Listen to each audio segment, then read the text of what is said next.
Цивил медија.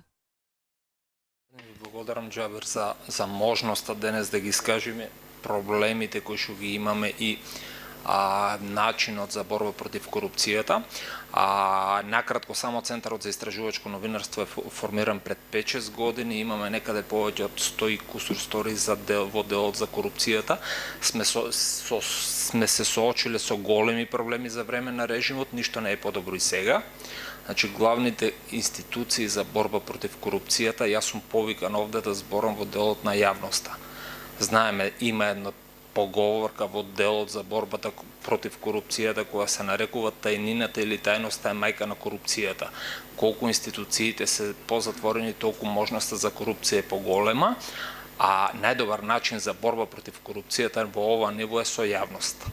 И институции, например, како Државната комисија за спречување на корупцијата, Државната комисија за слободен пристап до информациите од јавен карактер се клучните институции кои што треба да ни помогнат на нас новинарите да ја расветлиме таа корупција.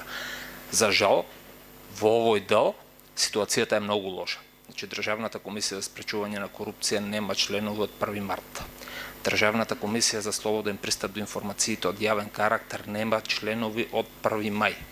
Еден член имаше, тој го ставија председател, нема членови, не може да одлучува, околу 1000 жалби стојат за одлука таму и немаме информации за многу институции што се случува.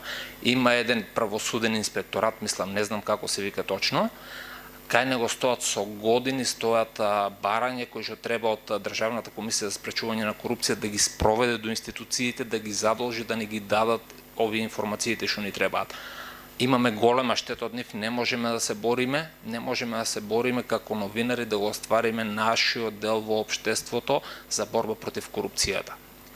А на крај, целта на секоја корупција, овде се господинот Богоевски и господинот Трајанов, тие се криминолози, знаат дека целта на секоја криминална група на крајот е профитот. Податоците таму се катастрофални за Македонија.